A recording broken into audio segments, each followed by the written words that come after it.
Sorry about that. No, what is the location of your emergency? Yes, my friend was shot. Okay. Take a deep breath. Take a deep breath. Is that here in front of him? Yes. Okay. What is the address? Yeah. I don't know what to do.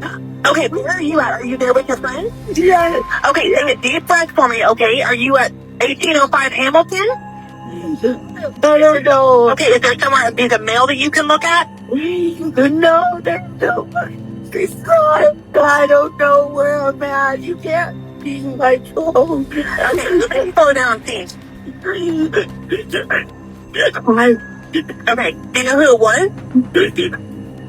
It was her voice. Okay, is he still there? Yeah. Okay. Does he still have the weapon? Yeah. Okay, it's 20 to anyone? Okay, take a deep breath for me, okay? Okay. Okay. Did you still have the gun? Yeah. Okay. Is he pointing to anyone? No. Okay, where is he at? Take a deep breath for me. Hey, take a deep breath for me. I've got help on the way, but I need you to answer some questions, okay?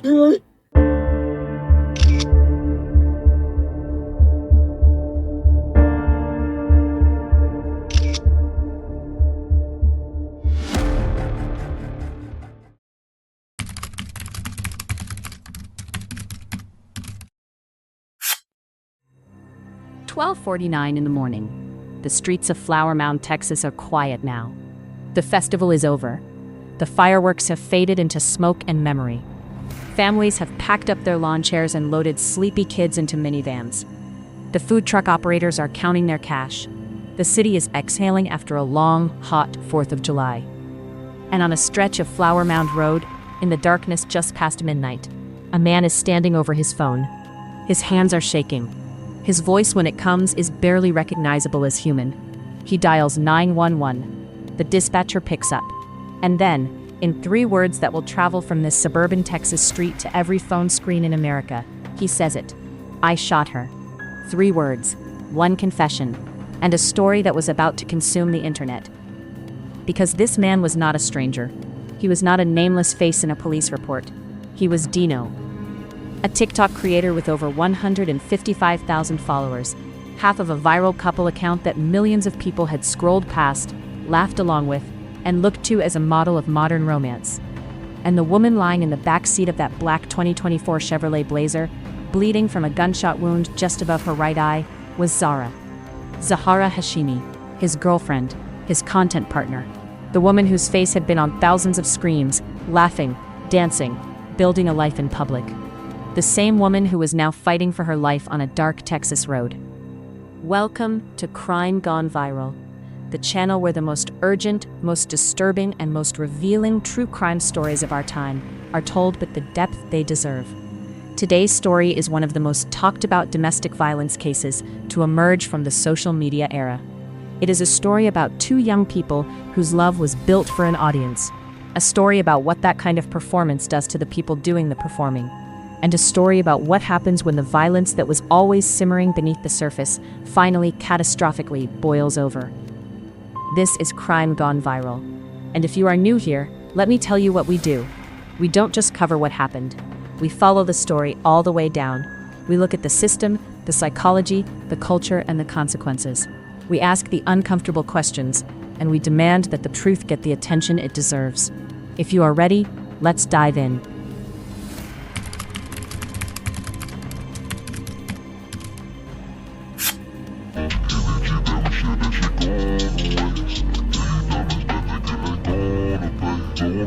Zara, bring your ass over here. Yeah, see.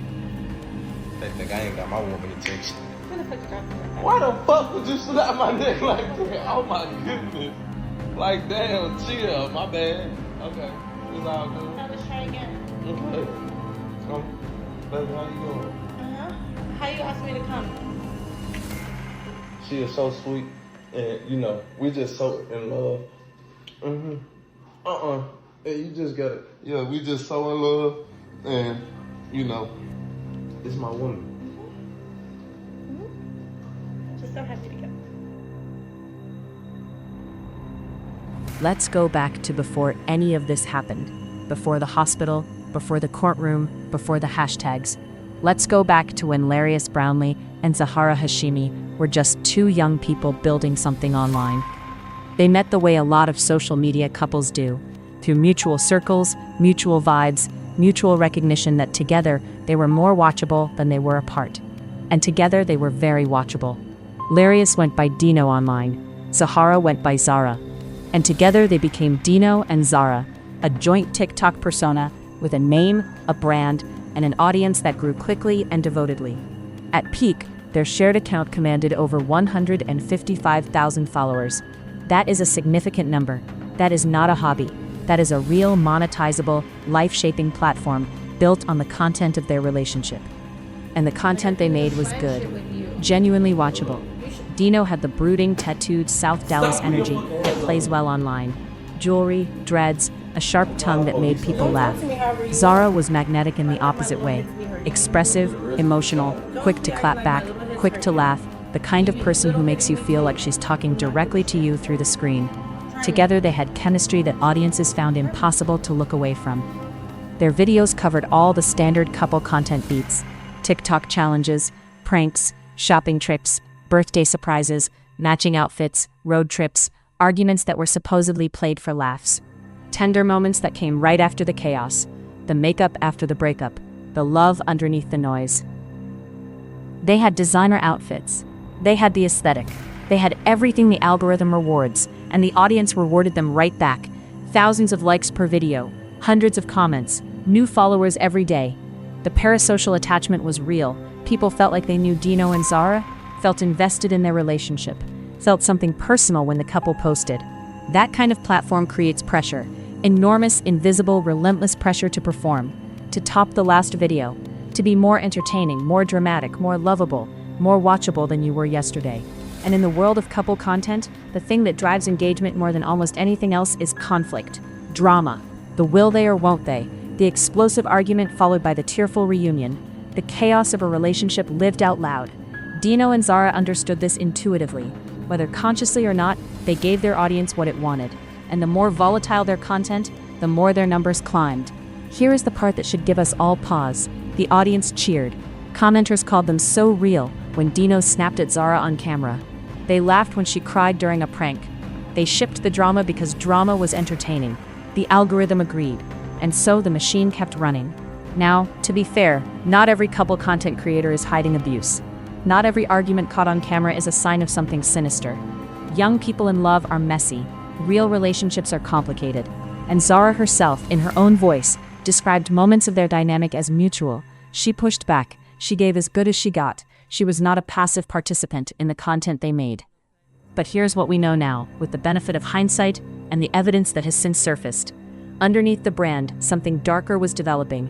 A pattern, a dynamic, a slow erosion that, by July 4th, 2024, had reached a point of no return.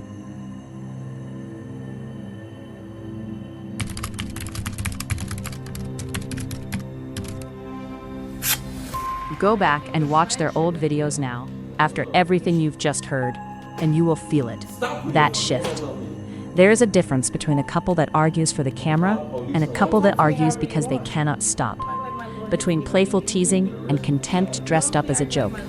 Between chemistry and control. When you know what to look for, you can see it in the pauses, in the micro-expressions, in the way one person's body tightens slightly every time the other one moves too fast. In hindsight, the warning signs in Dino and Zara's content were not subtle.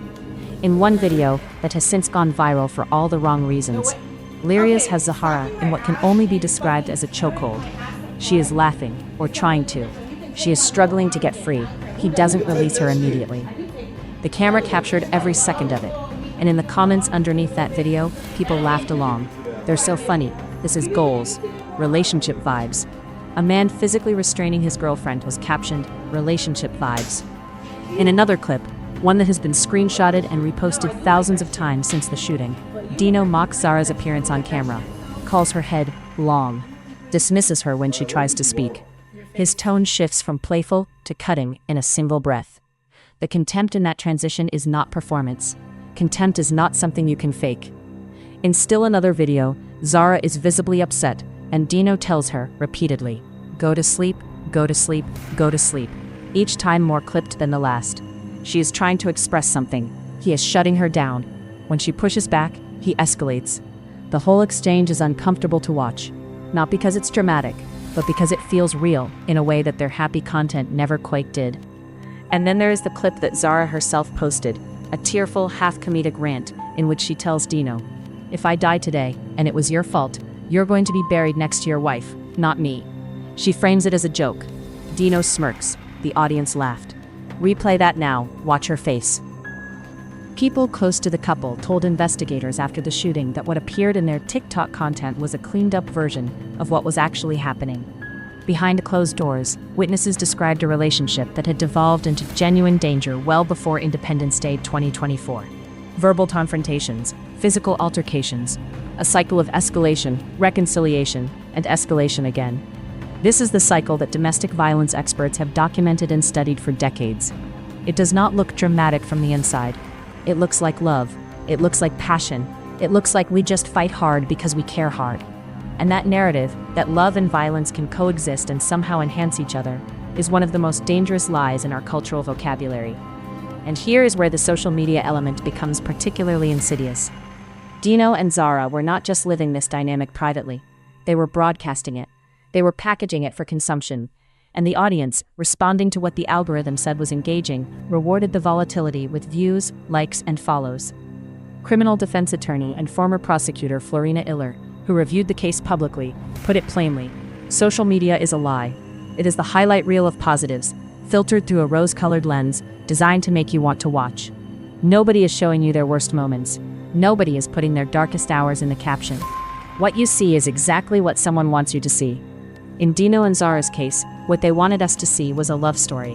What was actually playing out was something far more complicated and far more dangerous. And yet there was something else at work here beyond the individual relationship.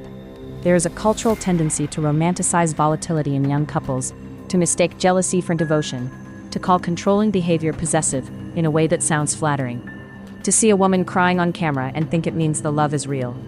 These ideas live in music, in film, in reality TV, and yes, in couple content on TikTok. The fact that Dino and Zara's most chaotic content performed best is not just an observation about two people. It is an observation about all of us, and about the kind of relationships we have been conditioned to find watchable.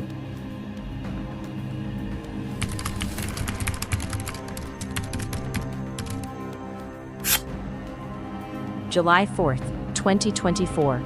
Independence Day. Flower Mound, Texas is alive. Bakersfield Park is packed. Families are spread out on blankets. Kids are running around with glow sticks. The smell of grilled food and gunpowder hangs in the warm night air. The annual Independence Day festival is at full swing. Music, community, celebration. And somewhere in that crowd, dressed in red, white, and blue, as documented by Zara's own Instagram posts from earlier that day, are Lyrius Brownlee and Zahara Hashemi. She looks happy in those photos. She looks radiant, actually. Her smile is wide. She has her arm around him. They look like a couple enjoying the holiday, the same way they always looked for the camera. But the people around them that night tell a different story. Witnesses would later tell police that the tension between the two was visible even before the fireworks ended. Small things at first. The kind of friction you notice in a couple, but politely ignore. A sharp comment, an eye roll, a silence that has too much weight behind it. As the night wound down and the crowd began to thin, the friction between Dino and Zara escalated into a full argument. Raised voices, accusations, the kind of fight that starts in public and doesn't care that it is public. People walking nearby noticed. The argument turned physical. Multiple witnesses reported to investigators that they saw Lyrius physically force Zahara into the backseat of his vehicle. Not guide her, not escort her, force her. She was pushed and manhandled into the backseat of his black 2024 Chevrolet Blazer, as bystanders looked on in growing alarm. A few friends who had been with them at the festival climbed in as well. The door slammed. The Blazer pulled away from the park and into the North Texas night. It continued. According to the police affidavit, which is a sworn, legally documented account of the evidence gathered that night, the argument between Lyrius and Zahara escalated further, as they drove through the quiet streets of Flower Mound. Voices rising, words cutting. The passengers in the back trying to exist inside a situation that was rapidly becoming something none of them knew how to stop. And then, at 12:49 in the morning, approximately 2.7 miles from Bakersfield Park, at the 1800 block of Flower Mound Road, Larius Brownlee pulled the SUV over. He stopped the vehicle. He reached into the driver's side door pocket with his left hand. He removed a tan Glock pistol. According to the affidavit, he waved the weapon erratically. He pointed it at the friends seated in the back. A threat, a power move, or maybe, as would later be argued, a panicked moment in a situation spiraling out of control. Whatever the intent, the effect was terror. And then he turned the gun on Zahara. One shot, point blank, just above her right eye. The sound of the gunshot inside a closed vehicle is not like the movies. It is concussive, it is immediate, it leaves no space between cause and consequence. Zahara collapsed against the seat. The passengers in the back seat began screaming. In the chaos, one of them threw open the door and scrambled out onto the road, hands shaking, pulling out their phone. They called 911. On the recorded call, amid the screaming and the chaos, Larius himself got on the line. His voice, by accounts, was cracking. "I shot her." When the first officer arrived at the 1800 block of Flower Mound Road, they found Zahara Hashemi lying on the ground outside the vehicle. She had been pulled or had fallen from the back seat. She was gravely injured, bleeding from the head, barely conscious. Larius Brownlee had not fled. He was still there on scene when police arrived. He surrendered without incident. He was placed in handcuffs. He did not resist. Within the hour, he would sit down with investigators at the Flower Mound Police Department and confess again, this time in a formal interview, on the record, documented in the police affidavit, that would form the backbone of the prosecution's case. He had shot Zahara Hashemi. He said so himself. Twice. Meanwhile, Zahara had been rushed by ambulance to a hospital in Grapevine, Texas. The trauma team that received her did not know if she would survive the night. A gunshot to the head at point-blank range is survivable, but barely. And there was nothing to do now but wait. By sunrise on July 5th, the story had broken. News alerts across North Texas. Local television interrupting morning programming. Headlines cycling through police scanner feeds. And within hours, the name that kept appearing in those headlines, Dino Larius Brownlee, was being matched by the true crime community to a TikTok account they recognized. The couple with 155,000 followers. The ones with the dance videos and the pranks, and the couple challenges, and the city skyline apartment.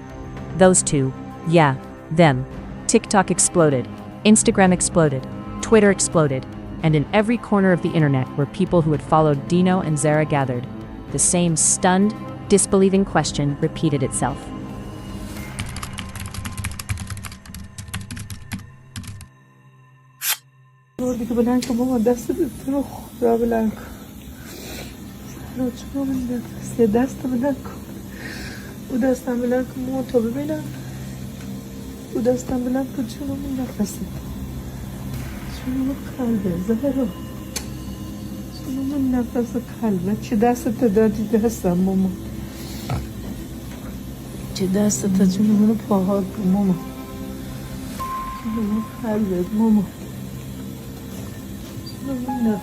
In the days immediately following the shooting, the entire internet held its breath. Zahara Hashemi had survived the ambulance ride. She had survived the initial trauma response. But she was in critical condition, unmoving, unresponsive, and the medical team was not offering optimism. A gunshot wound to the head at point-blank range causes catastrophic neurological trauma. The bullet had struck her just above her right eye, traveling through soft tissue and bone in a trajectory that left doctors deeply uncertain about the future. She had sustained a traumatic brain injury. She had temporal lobe damage. She had lost a portion of her skull.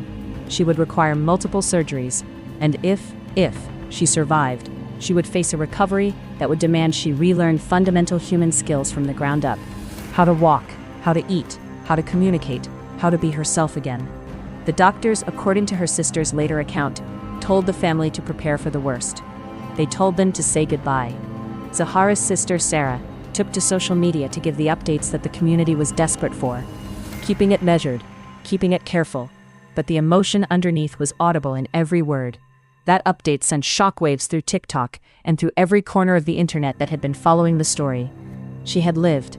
Against odds that most people would not have survived, Zara Hashemi had lived. The community responded with everything it had. A GoFundMe campaign created by her sister was funded by strangers within hours.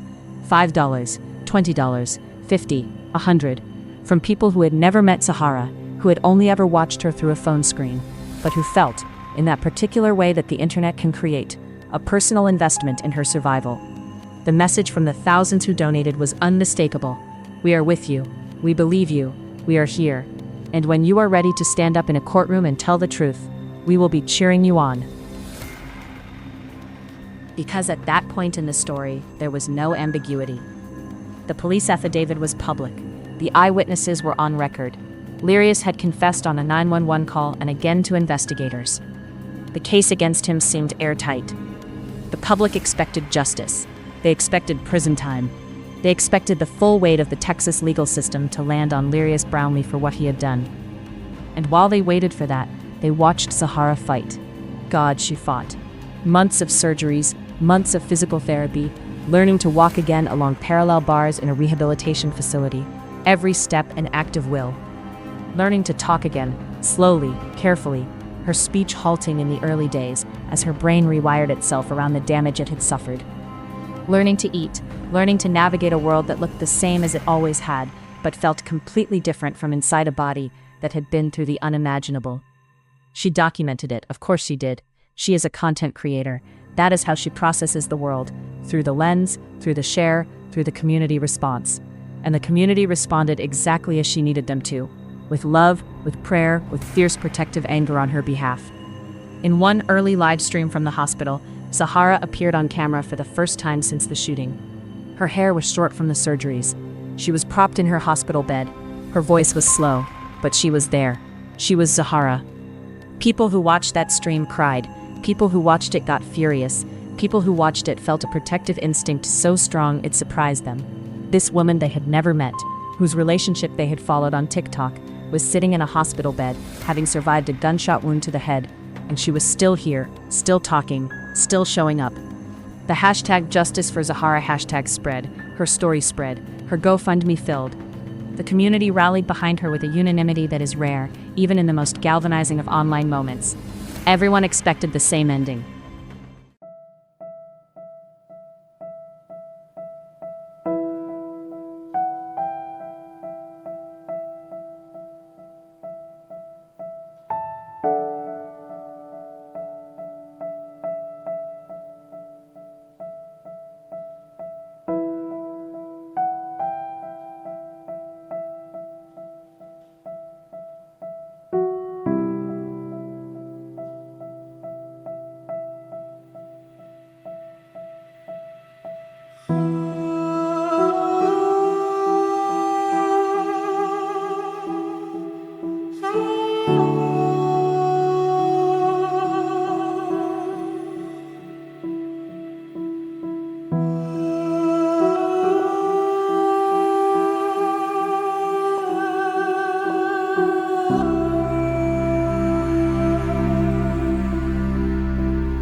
It was an ordinary live stream, or it started as one.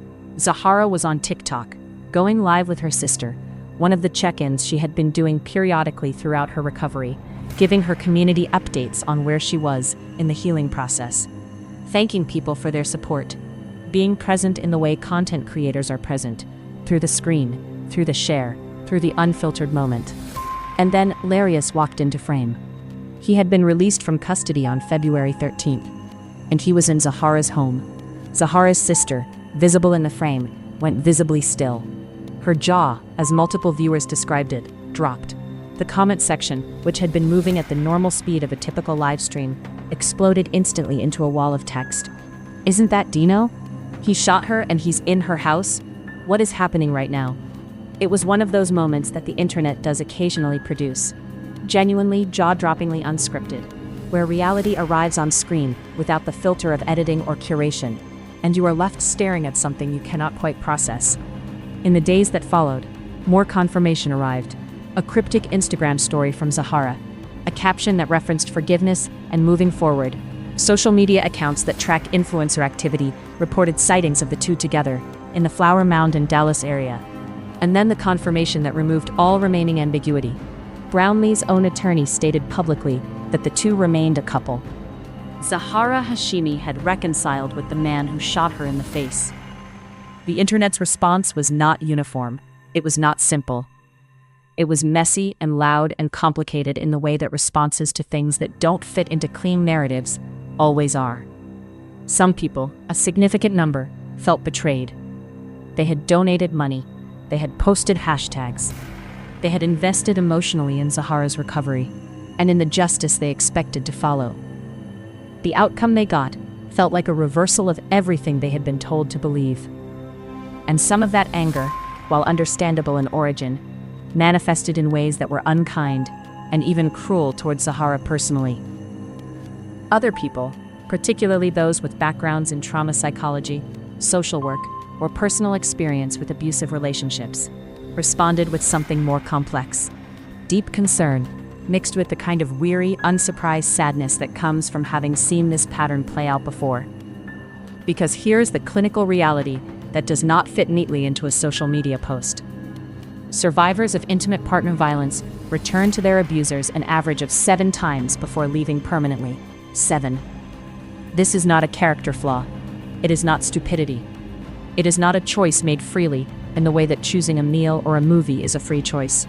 It is a decision made inside the fog of trauma bonding, manipulation, financial dependency, fear, love, and a psychological grip that begins long before the violence and does not end simply because the violence becomes visible to the outside world. Zahara herself addressed her community directly, multiple times. Her voice was still slower than it had been before. She was still healing, still relearning to speak. She also addressed the GoFundMe controversy, the accusation that the money donated for her medical care had somehow been used to fund Dino's legal defense or to benefit him. She pushed back on this directly. She had been in the ICU when the fund was created. She had not had her phone. She had not been able to speak. She had not known the fund existed until later. And the money raised had gone toward the staggering insurance gap medical bills that a traumatic brain injury and multiple skull surgeries generate. Whether the public accepted that explanation or not, it was hers to give. And her decisions about her own life, however agonizing and incomprehensible those decisions may feel to people watching from the outside, are ultimately hers to make. That does not make the situation any less alarming.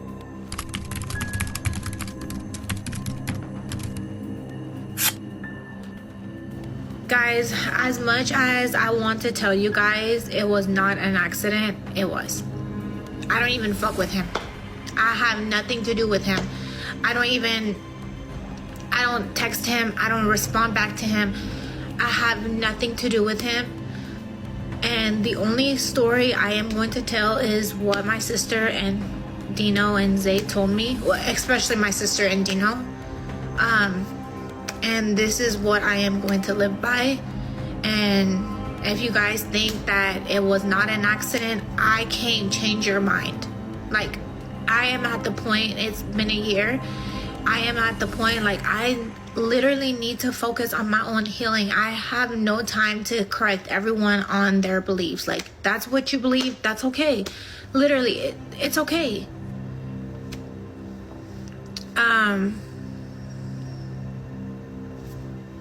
I don't know. I was just telling you guys this earlier. When you have traumatizing things happen to you, sometimes people don't even think, and I don't think he's thinking. I mean, he hasn't been thinking, so whatever. That's why I'm saying, like, I just hope he treats his next relationship good. That's it. And people are commenting, I don't even feel sorry for her because he's going to do this to another female. Okay, so everybody knows the story. So if she still wants to date him, that's on her. It has nothing to do with me. I didn't let him out. Literally. And this is why I tell people, like, it's a public fucking, like, everything is public. You can look it up. Nerve damages, no, but I think my throat is a little bit smaller now. I choke on everything that I eat. Baby, I got pee-peed in my brain. The online community that had built up around Zahara's story, the true crime watchers, the domestic violence advocates, the casual followers who had simply been moved by her survival, fractured into distinct vocal camps.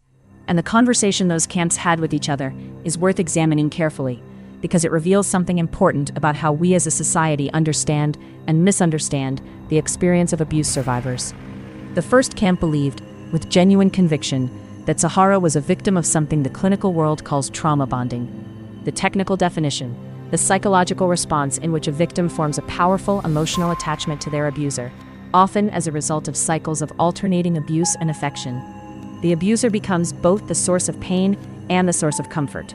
Leaving feels not just scary but structurally impossible, because the person you would lean on for support when you're hurting is the same person who hurt you.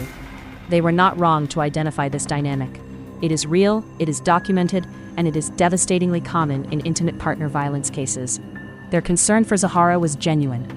The second camp was angry, not at Zahara as a person, but at the narrative collapse.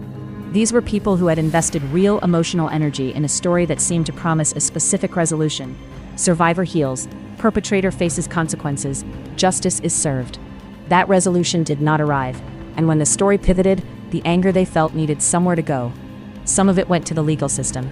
Some of it, unfortunately, went directly to Zahara, in comments, in messages, in the kinds of online attacks that no person in recovery from brain surgery should have to navigate.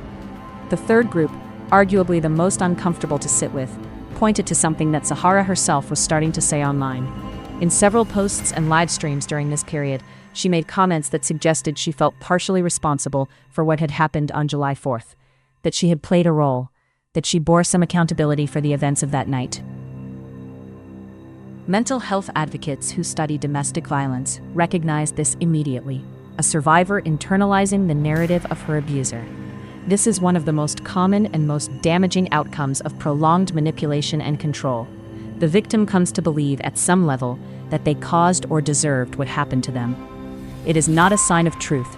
It is a sign of how deep the psychological damage goes. For those watching with knowledge of this pattern, Zahara's self-blame was not evidence of guilt. It was evidence of how thoroughly she had been shaped by the relationship she was in. Meanwhile, from the outside, there was another theory circulating, a more cynical one, but one that multiple commentators raised seriously. The theory went like this: Lirius was staying with Zahara not because he loved her, but because it was legally strategic. Because a partner who publicly defends you, who does not testify against you, who presents a united front, is the most effective protection against further legal consequences. He was, on this theory, playing the long game, waiting out his probation, using her love as cover. Zahara pushed back on this directly and with visible frustration. Any decision I make in my own life has nothing to do with you. It does not make me a bad person. Dino eventually broke his own silence. He posted online for the first time since the shooting, addressing his followers directly. The statement was crafted, controlled, legal strategy dressed up as personal honesty. He said he had not done anything on purpose, that if the shooting had been intentional, he would not be standing there talking, that he had taken the plea deal because he did not want to sit in jail waiting for a trial, not because he was guilty of intentionally harming her. He did not apologize, not once, not in the statement, not publicly, not in any way that has been documented. He did not acknowledge what Zahara had been through. He did not speak to the horror of what she had survived. He spoke about himself, his experience, his probation, his frustration at being judged, and left it at that. The public was not impressed. People went back to the old TikTok videos with new eyes. The chokehold clip. The moment where he mocks her appearance on camera. The arguments where his tone shifted from playful to genuinely menacing in a single frame. All of it hit differently now. Not because the videos were new, but because the context had changed irrevocably. A mother who watched her own parents cycle through an abusive dynamic for years described it in terms that went viral within the true crime community. She said she had come to recognize a particular type of person, one who identifies exactly which partner will tolerate what is done to them, who enters a relationship not to love but to control, and who knows instinctively how to keep their target close. She said watching the Dino and Zara story unfold reminded her of watching her childhood replay on someone else's screen. That kind of recognition, personal, painful, and specific, is one of the reasons this case resonated so broadly. Because this is not a story about one relationship. It is a story about a pattern that plays out across relationships, across demographics, across platforms. A pattern that the internet glamorizes, that the legal system struggles to address, and that the people caught inside it often cannot see until it is too late. Kiara, LOL, literally. I don't want him to be on camera because all you guys do is screen record him and you guys talk shit about him. Like what? What?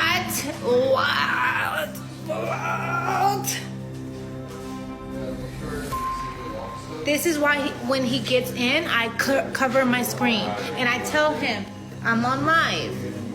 So when I'm on live, he doesn't want to say things.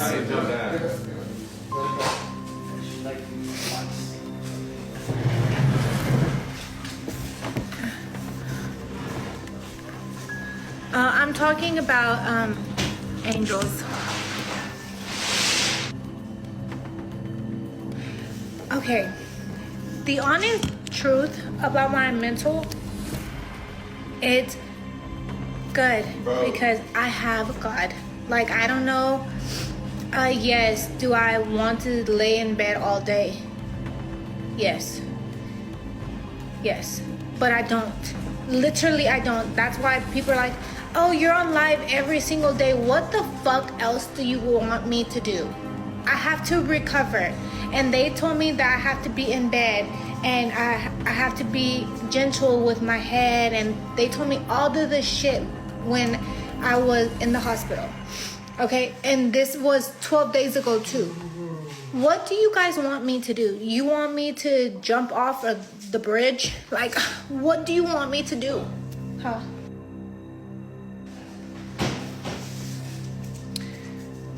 You're much calmer, thank you. I'm trying to change my ways.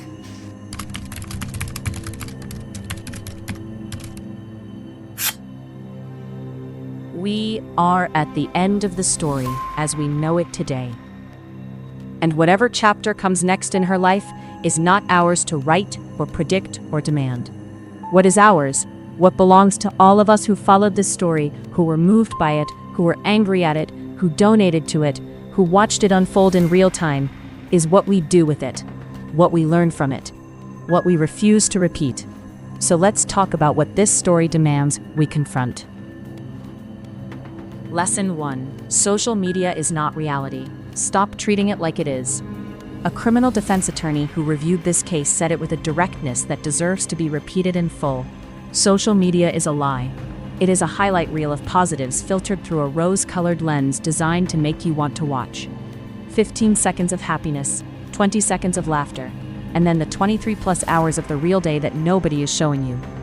Dino and Zara showed us a fantasy. They packaged their relationship for consumption and we consumed it. We liked it, we shared it, we subscribed to it. And we did all of that without ever asking, what is happening when the camera stops recording? The violence was not hidden. The warning signs were documented and uploaded and given hundreds of thousands of views. We just weren't asking the right questions when we watched. Going forward, for every couple account, every relationship content creator, every pair of people who have made their love story into a brand, ask the harder questions. What are you not seeing? What is the edit cutting away from? And maybe more importantly, stop treating a camera-ready relationship as evidence that a relationship is good.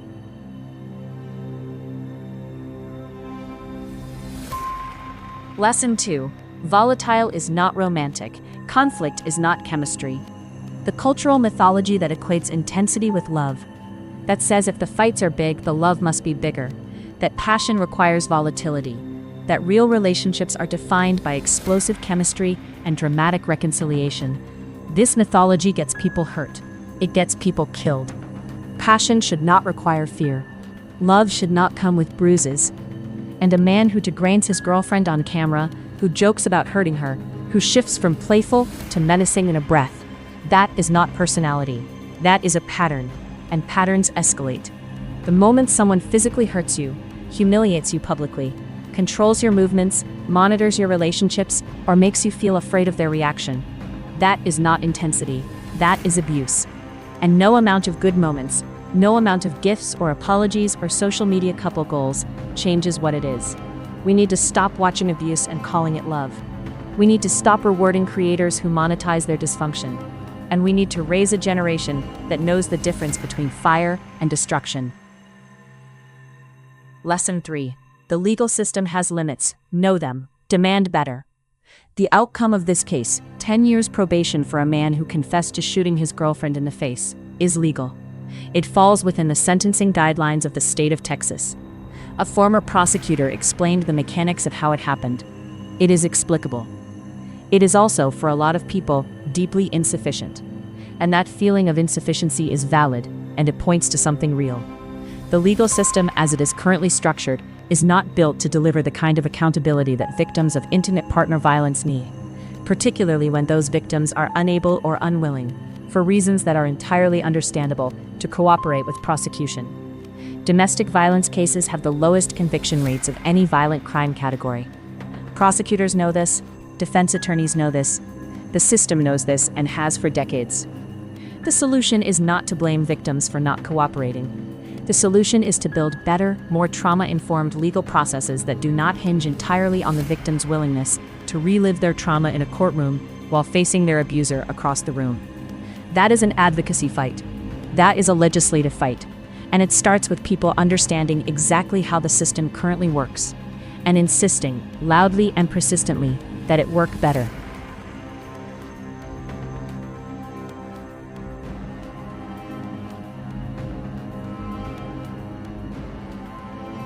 Lesson 4. Red flags are not decorative. They are instructions. The warning signs in this relationship were documented on camera, uploaded to the internet, and given hundreds of thousands of views. The explosive arguments that fans called real, the contemptuous dismissals that followers called personality, the physical moments that commenters called just how they are. Every red flag that was waved off in the comment sections of their TikTok videos is a lesson. Constant jealousy, monitoring and controlling behavior, public humiliation, explosive verbal fights, physical contact framed as jokes. These are not quirks. They are not personality. They are warning signs with a documented escalation pattern that ends in the worst cases in exactly what happened on July 4th, 2024. If you see these things in your own relationship, take them seriously. If you see them in someone else's, do not look away. Do not tell yourself it is not your business. The woman whose story we just spent 60 minutes telling nearly died because the warning signs were dismissed, normalized, and in some cases literally applauded by the people watching. If you are in an abusive relationship, or if you know someone who is, please know that support is available around the clock. The National Domestic Violence Hotline, 1-800-799-7233. Call or text. You can also chat online at thehotline.org. Conversations are confidential, and the hotline connects you with trained advocates who understand what you are going through. Reaching out is not a betrayal of the person hurting you. It is the most important act of self-protection you can take, and it may be the decision that saves your life.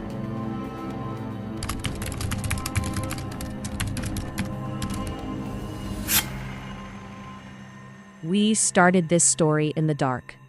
12:49 in the morning. A quiet Texas road. 3 words spoken into a phone. I shot her. We end it here, in the light, in the conversation, in the refusal to look away, because that is what true crime, done right, demands of us. Not just the facts, not just the timeline, not just the drama. It demands that we sit with the discomfort long enough to learn something. That we take the story of what happened to 2 people on TikTok and use it to understand something larger about the world we are all living in. Zara Hashemi survived something that should not have happened. She is still here. She is still fighting, in whatever way she is fighting. And wherever her story goes from here, she deserves to write it herself, without the weight of 100,000 strangers deciding what her choices mean about her worth as a person. Larius Brownlee is on probation. Whether that is justice is a question each of us will answer differently. What is not a question is what he did. What is not debatable is that a pattern of violence culminated in a gunshot. That is documented. That is sworn testimony. That is fact. The legal system gave one answer. History will give another. And we, the audience, the followers, the community, have our own answer to give. The answer of what we do next, what we watch, what we support, what we refuse to normalize, what we teach the people around us about what love is and what it is not. Every like is a vote. Every share is an endorsement. Every follow is a choice. Make yours carefully. If this documentary moved you, if it made you think differently, feel something, reconsider something, then do not let it stop here. Let it be a conversation. Drop your thoughts in the comments below. Tell me what struck you. Tell me what you felt. Tell me what you are going to do differently. This community was built for exactly this kind of real, honest dialogue. If you are new to Crime Gone Viral, welcome. Hit that subscribe button right now. We do not just cover what happened. We follow the story all the way down, through the psychology, the legal system, the cultural context, and the human beings at the center of it all. Ring the notification bell so you are there for every new episode. And if this story is one that someone in your life needs to see, a friend, a family member, someone you are worried about, share it. You never know whose life a single conversation might change. I'll see you in the next one. Stay safe, stay aware, stay critical. Behind every viral story is a real human being. Never forget that.